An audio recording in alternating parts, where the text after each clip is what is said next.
Hello student, मैं Shivam Gupta government polytechnic सुतावली से आपका टीचर।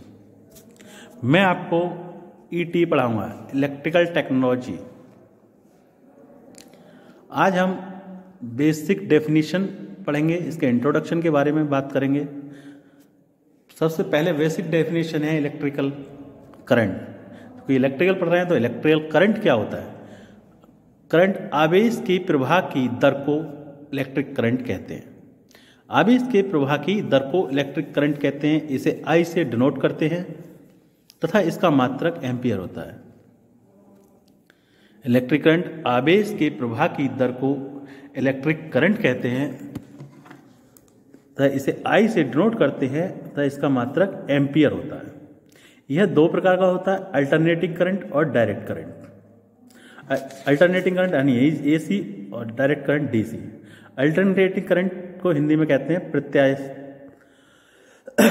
धारा। प्रत्यावर्ती धारा क्या होती है? इस धारा को हम नाभिकीय reactors, thermal power plants, nuclear power plant आदि से प्राप्त करते हैं। दूसरा होता है डायरेक्ट करंट यानी दिष्ट धारा।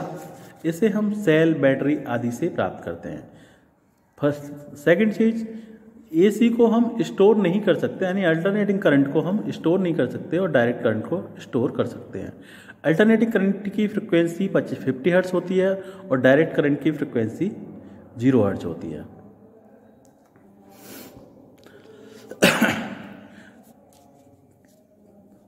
नेक्स्ट आता है वोल्टेज। वोल्टेज को हम कैसे डिफाइन करेंगे? वोल्टेज इलेक्ट्रिक चार्ज यानी आवेश को पुश करने अथवा धक्का देने का काम करता है। आवेश को आगे बढ़ाने का, धक्का देने का काम करता है वोल्टेज, जिसे हम V से डिनोट करते हैं। Next, resistance. किसी सर्किट में हो रहे करंट फ्लो में रुकावट रेजिस्टेंस करता है, यानी प्रतिरोध किसी भी सर्किट में करंट के फ्लो में रुकावट प्रदान करता है, यानी करंट का अपोज करता है। इसे ओम से डिनोट करते हैं। इसका मात्रक ओम है। नेक्स्ट आता है फ्रीक्वेंसी। फ्रीक्वेंसी क्या होती है? फ्रीक्वेंसी करंट और वोल्टेज द्वारा 1 सेकेंड यानी AC करंट, अल्टरनेटिंग करंट या वोल्टेज द्वारा 1 सेकंड में पूरे किए गए चक्रों की संख्या फ्रीक्वेंसी कहलाती है। 1 सेकंड में पूरे किए गए चक्रों की संख्या क्या कहलाती है? फ्रीक्वेंसी कहलाती है। इसे F से डिनोट करते हैं तथा इसकी यूनिट क्या है? हर्ट्ज है। इसकी यूनिट हर्ट्ज है।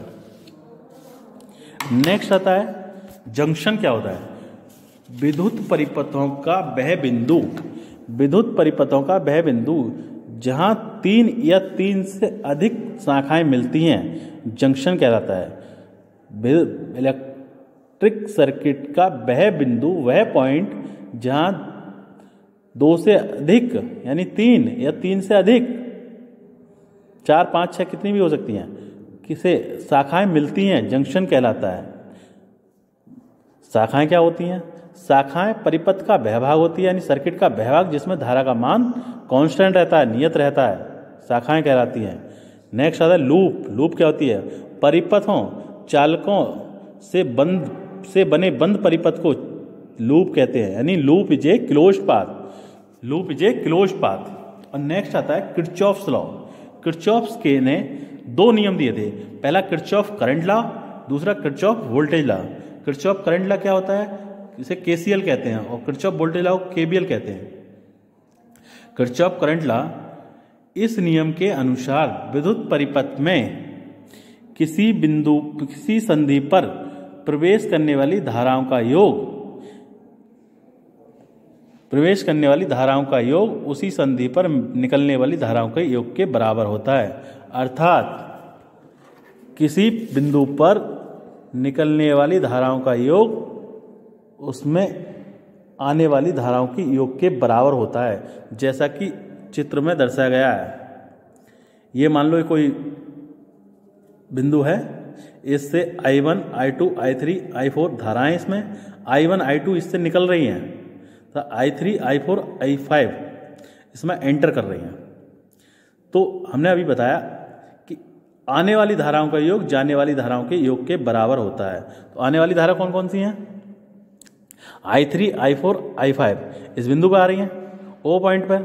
तो I3, I4, I5 equal to होंगी I1 और I2, क्योंकि I2 जा रही हैं। इस प्रकार हम कह सकते हैं कि incoming current is equal to outgoing current. Incoming current is equal to outgoing. Kirchhoff current law, इस नियम के अनुसार विद्युत परिपथ में किसी संधि पर प्रवेश करने वाली धाराओं का योग उस संधि से निकलने वाली धाराओं के योग के बराबर होता है। अर्थात incoming current is equal to outgoing current. Incoming current कौन सा है?